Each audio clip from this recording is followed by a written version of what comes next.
Hello students, आज हम आपका न्यू पेपर स्टार्ट कर रहे हैं। बीएससी फर्स्ट ईयर में जो आपका फर्स्ट पेपर है मैकेनिक्स का, हिंदी में इसको यांत्रिकी बोलते हैं हम। ठीक है, मैकेनिक्स में पर्टिकुलरली आप लोग बाद में पढ़ोगे। मैकेनिक्स में से बेसिकली होता है क्या, इसको आप बोल सकते हो फिजिक्स की सबसे पुरानी ब्रांच होती है, वो है मैकेनिक्स। सबसे पुरानी ब्रांच बोलने से हमारा मतलब ये होता है कि फिजिक्स की एक्चुअली में जहाँ से शुरुआत हुई, जो सबसे बेसिक चीज़ें हैं जिनके बारे में हम पढ़ते हैं, या जो हमने 11th 12th में भी जब हम फिजिक्स पढ़ना स्टार्ट करते हैं तो उसमें जो बिल्कुल 11th 12th में जो बेसिक चीज़ें आती हैं ना, वो सारी मैकेनिक्स के रिलेटेड होती है। जो आपने न्यूटन्स लॉ ऑफ मोशन पढ़े होंगे, कार्टेशियन कोऑर्डिनेट्स पढ़े होंगे, कार्तीय निर्देश तंत्र, ये सारी चीज़ें। तो ये सब जो आपका होता है, ये सारा आपका मैकेनिक्स में आता है। ठीक है, यहाँ आप फर्स्ट ईयर में आने का बीएससी में थोड़ा और ज़्यादा डिस्क्रिप्शन में आप पढ़ लेते हो इन चीज़ों को। ठीक है, तो सबसे पहले तो मैं आपको थोड़ा सा सिलेबस के बारे में बताती हूँ कि आपका सिलेबस कैसा डिफाइन होता है।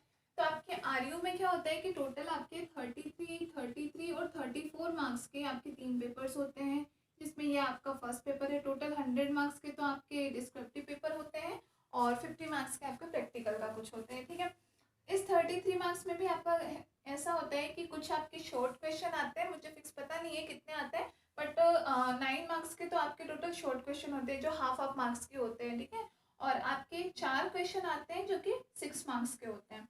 तो ये टोटल आपके 24 मार्क्स के हो गए। तो टोटल मिलाकर के जो आपका है 33 मार्क्स का ये पेपर बैठ जाता है। इसमें आपके जो 6 मार्क्स वाले जो क्वेश्चन होते हैं, इसमें भी आपके क्या है, 2 आते हैं ए और बी पार्ट, 2 आते हैं, मतलब 3-3 मार्क्स के छोटे छोटे क्वेश्चन होते हैं। मतलब छोटे मतलब इतने भी नहीं, बट जो भी 3-4 पेज में या जितने का भी होता होगा आपका उस अकॉर्डिंग। ठीक है, और इसमें भी आपको इंटरनल चॉइस भी मिल जाती है। तो ऑल ओवर जो पेपर पैटर्न जो बना रखा है वो बड़ा ही ईजी टाइप का है कि मतलब कहीं ना कोई चीज़ तो अपने को मिल ही जाती है, कोई क्वेश्चन तो ऐसा मिल ही जाता है जो अपने को आता हो। ठीक है, और न्यूमेरिकल्स जो है, न्यूमेरिकल का पार्ट काफ़ी कम आता है आपके बीएससी लेवल तक में। न्यूमेरिकल्स कभी कभार एक आध कोई आते होंगे, वो मैं पेपर्स बाद में देख लूँगी। अगर आप लोग के लास्ट ईयर में जो न्यूमेरिकल्स हैं उन पर भी अपन बाद में डिस्कशन कर लेंगे। ठीक है, उसके अलावा बाकी आपका डिस्क्रिप्टिव टाइप का मेनली होता है। तो आपको जो डेरिवेशंस हैं उसके बारे में, चाहे आप कोई भी प्रिंसिपल लिख रहे हो, कोई सिद्धांत लिख रहे हो, उसकी क्या तो उसकी थ्योरी है, क्या उसमें एक्सपेरिमेंट है, ये सारी चीज़ें आपको करने की होती है। ठीक है, तो सबसे पहले यहाँ पे अपन स्टार्ट करते हैं आज फर्स्ट यूनिट से। और फर्स्ट यूनिट में भी मैं आपको आज बिल्कुल बेसिक बेसिक चीज़ें बताऊंगी जो कि नॉर्मली अपन 8th 9th क्लास में ही अपने आने लग जाती है, या फिर 11th 12th में तो एटलीस्ट हमने पढ़ी ली होती है। ठीक है ना, वो होता है आपका कार्टेशियन कोऑर्डिनेट्स।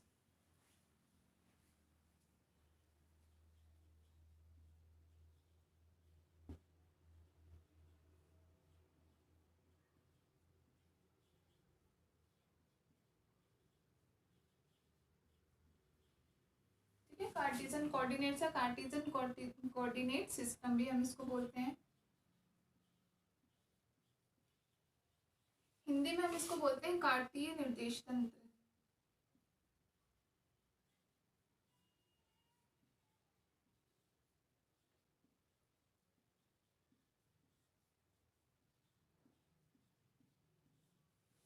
ठीक है, कार्तीय निर्देश तंत्र से मतलब अपना क्या होता है, सबसे पहले तो अपन एक जनरल एग्जांपल के थ्रू अपन देखते हैं।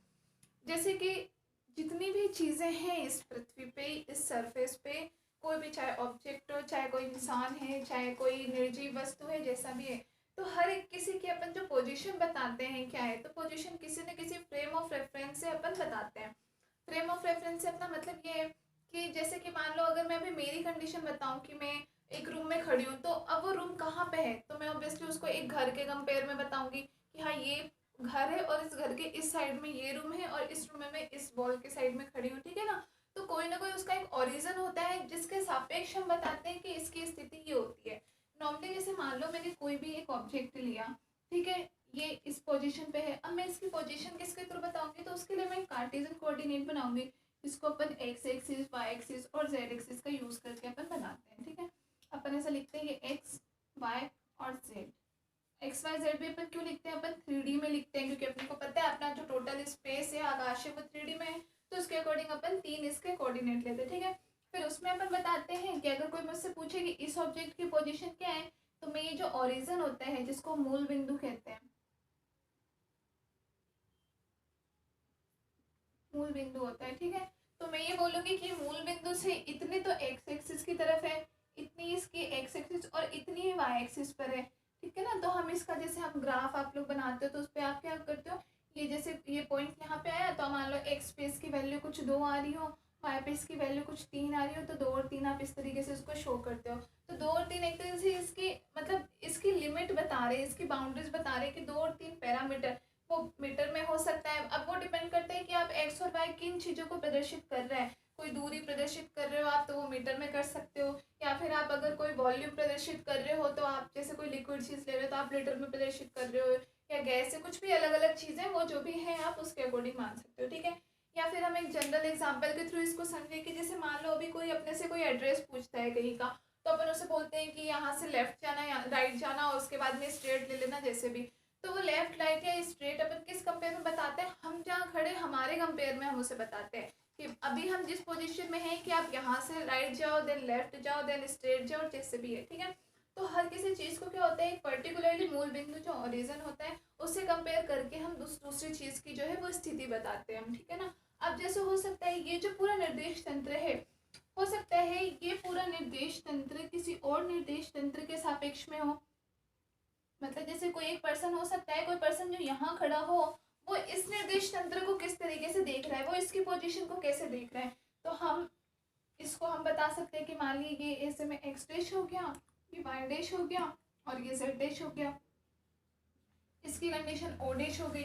तो हम ये बोलेंगे कि फिर मैं इसके कंपेयर में बताऊं कि इसके कंपेयर में इसकी पोजीशन क्या है, तो वो इसके सापेक्ष स्थिति हो जाएगी। एक तंत्र के सापेक्ष दूसरे तंत्र में मैं इसकी स्थिति बताना चाहूँ वो। ठीक है। अब उसके बाद में हम जैसे इनमें कुछ चेंजेस करते हैं, रूपांतरण करते हैं, उनके बारे में हम बाद में इसमें और डिस्कस करेंगे। ठीक है।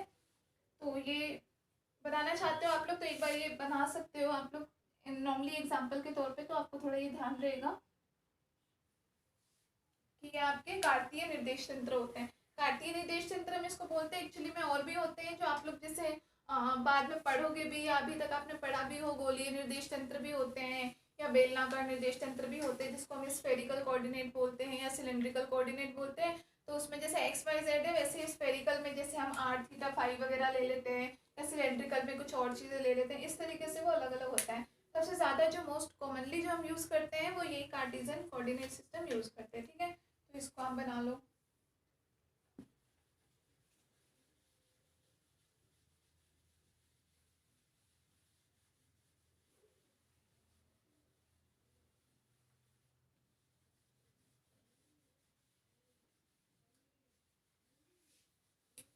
अब उसके बाद हम पढ़ेंगे कार्तीय निर्देश तंत्र स्पेशली आपके दो टाइप के होते हैं। जैसे मैं बोल लूँ कार्टेशियन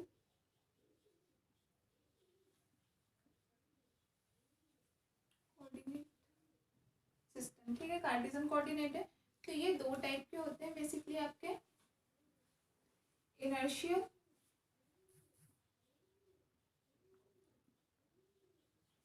एंड नॉन इनर्शियल।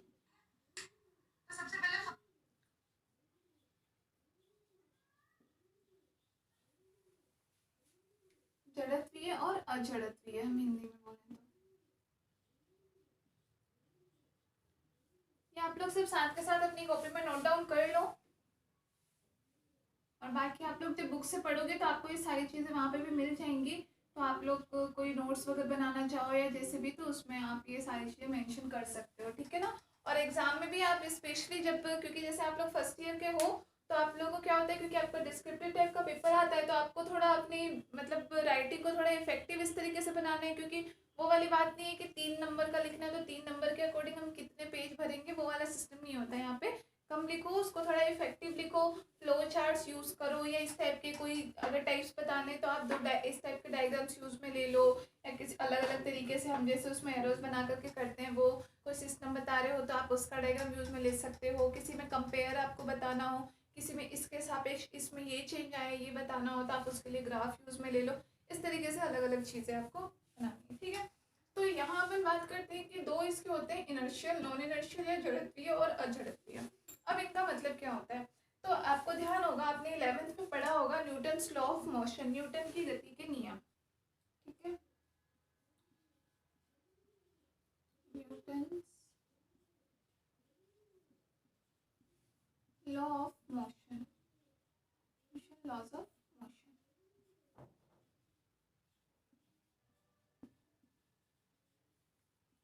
ठीक है, न्यूटन की गति के नियम, जिसमें आपने पढ़ा होगा 3 नियम दिए थे न्यूटन ने। बेसिकली ये सिर्फ न्यूटन ने बताया था। अच्छा, ये जो कार्टेशियन कोऑर्डिनेट की बात है ये भी सबसे पहले न्यूटन ने बताई थी। न्यूटन ने ये बात कही थी कि दुनिया में ऐसा कोई भी फ्रेम ऑफ रेफरेंस नहीं है या ऐसा कोई भी पॉइंट नहीं है जहाँ पे खड़े होकर के हमें हर चीज़ जो है वो बिल्कुल सेम जगह पे दिखाई दे। मतलब कि हर किसी का जो फ्रेम ऑफ रेफरेंस होता है वो अलग अलग होता है, और दुनिया में ऐसी कोई पोजीशन नहीं है जहाँ से खड़ी होकर के मैं हर चीज़ को इक्वलिटी पे देख पाऊँ। जैसे कि सपोज एक एग्जांपल मैं दूँ, जैसे कि मान लो एक आदमी जो ट्रेन के अंदर बैठा हुआ है, एक आदमी बाहर स्टेशन पे बैठा हुआ है, और जब ट्रेन चलने लग गई तो जो अंदर बैठा हुआ जो आदमी होता है उसको जो स्टेशन पे खड़ा आदमी वो पीछे की तरफ छूटता हुआ दिखाई देता है, और वैसे ही जो स्टेशन पे खड़ा हुआ आदमी है उसको वो जो ट्रेन में बैठा हुआ वो आगे की तरफ जाता हुआ दिखाई देता है। तो चीज़ जबकि वो सेम हो रही है कि भाई एक आदमी खड़ा है एक अंदर बैठा है, हिल दोनों कोई भी नहीं रहे, ट्रेन अपनी जगह से जा रही है, लेकिन क्योंकि दोनों का जो फ्रेम ऑफ रेफरेंस है वो अलग अलग है तो दोनों को एक दूसरे की कंडीशन अलग अलग सी पता चल रही है, ठीक है ना। और दुनिया में ऐसी कोई भी जगह नहीं है, हर किसी का अपना फ्रेम ऑफ रेफरेंस होता है और उसको इसलिए वो चीज़ें अलग ही दिखाई देगी। ऐसी कोई जगह कोई तीसरा आदमी ऐसे बैठ करके नहीं देख सकते कि हाँ ये आदमी यहाँ खड़ा हुआ है वो आदमी वहाँ बैठा है, उसको भी फिर वो चीज़ें एक अलग फ्रेम ऑफ रेफरेंस में दिखाई देगी, ठीक है। तो ये अब न्यूटन्स ने गति के 3 नियम दिए थे। फर्स्ट लॉ जो था आपका लॉ ऑफ इनर्शिया था, जड़त्व का नियम, लॉ ऑफ इनर्शिया,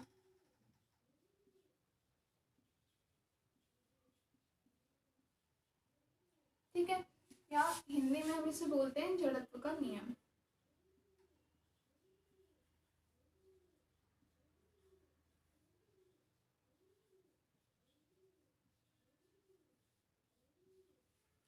अब लॉ ऑफ इनर्शिया का मतलब क्या है इसमें, इसमें ये होता है कि हर चीज़ जो जिस पोजीशन में रहती है वो उसी पोजीशन में रहना चाहती है, वो उसमें चेंज नहीं करना चाहती है, ठीक है।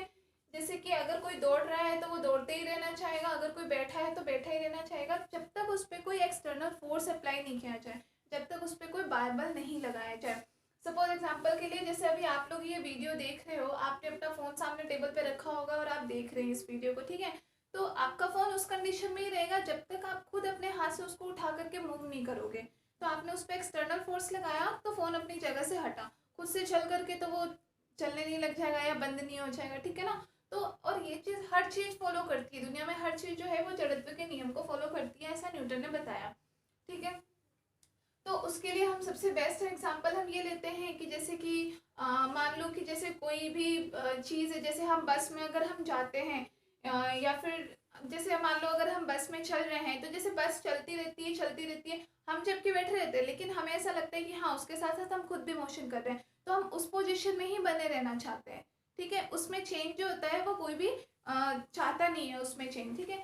अब जैसे मान लो अगर उस पोजीशन में चेंज होता है, जैसे बस चलते चलते अचानक से जब रुकती है तो क्या होता है कि हमें एक धक्का सा लगता है, तो हमें धक्का क्यों लगा उस टाइम पे, ठीक है। या ट्रेन में ही हम बैठे रहते चलते चलते तो अचानक हमें आगे की तरफ हम झुक जाते हैं, वो हम इसलिए झुक जाते हैं क्योंकि हमारी बॉडी जो होती है, हमारी बॉडी बिल्कुल स्थिर बैठी हुई है, बिल्कुल भी मूव नहीं कर रही वो, और अचानक से जब नहीं चाहते हुए भी जब उसमें कुछ ब्रेक लगा वो गाड़ी रुकी तो हमारी बॉडी ने उस चीज़ का एक्चुअली में विरोध किया, वो चाहती नहीं चेंज होना, लेकिन जब उस पर एक्सटर्नल एक फोर्स लगा पूरी ट्रेन के रुकने की वजह से, उसने उस चीज़ का अपोज किया, उसका विरोध किया, और इस वजह से हमारी बॉडी जो है वो आगे की तरफ थोड़ी झुक जाती है, ठीक है ना। तो ये जो लॉ ऑफ इनर्शिया होता है इस पे डिपेंड करते हैं आपके इनर्शियल और नॉन इनर्शियल कार्टेशियन कोऑर्डिनेट, कि वो फ्रेम ऑफ रेफरेंस जो कि जड़त्व के नियम का पालन करते हैं वो तो आपके कहलाते हैं इनर्शियल कार्टेशियन कोऑर्डिनेट, और वो फ्रेम ऑफ रेफरेंस जो आपके जड़त्व के नियम का पालन नहीं करते हैं वो कहलाते हैं आपके अजड़त्वीय या non inertial frame of references कहलाते हैं, ठीक है। जैसे कि हमने अभी बस वाला एग्जांपल ही लिया कि जैसे कि मान लो हमने ये बोला कि कोई भी चीज़ है, मैंने आपको एग्जांपल बताया है कि जब तक जैसे अभी बोर्ड है इसको जब तक मैं यहाँ से फोर्स लगा के हटाऊंगी नहीं तब तक यहाँ से हटेगा नहीं, तो ये फ्रेम ऑफ रेफरेंस जो मेरा आया ये इनर्शियल फ्रेम ऑफ रेफरेंस में आ गया, जड़त्वीय, जड़त्व का पालन कर रहा है, ठीक है। तो ये न्यूटन की गति का नियम का पालन कर रहा है जड़त्व के नियम का, इस वजह से इनर्शियल फ्रेम ऑफ रेफरेंस कहलाएगा। अब जैसे कि मान लो कोई बस में बैठा हुआ आदमी है, अगर जैसे ही बस रुकती है और वो सडनली आगे की तरफ झुक जाता है तो उस पर एक्चुअली में फोर्स किसी ने अप्लाई किया नहीं है उस पर, ठीक है। उस पर फोर्स अप्लाई नहीं किया, वो अपने आप ही आगे की तरफ झुक गया वो, तो इस वजह से वो क्योंकि जड़त्व के नियम का पालन नहीं करेगा, वो बस की गति की वजह से उसके शरीर में गति हुई जो भी, तो वो न्यूटन की गति के नियम का पालन नहीं करता, इस वजह से उसको हम अजड़त्वीय नॉन इनर्शियल कार्टेशियन कोऑर्डिनेट या अजड़त्वीय निर्देश तंत्र कहते हैं। ठीक है, इसको आप बना लो।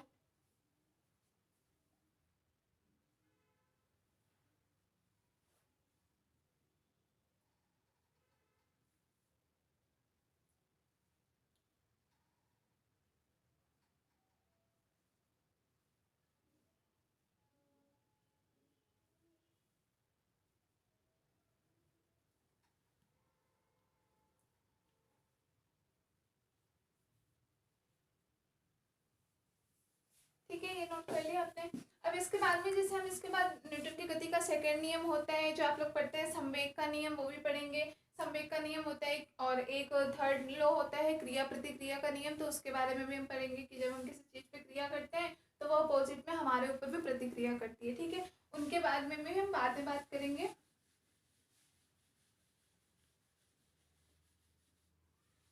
तो आज की वीडियो बस इतनी ही। बाकी जो दोनों बाकी दोनों न्यूटन की गति के नियम वगैरह जो है उनके बारे में हम नेक्स्ट वीडियो में बात करेंगे। ठीक है।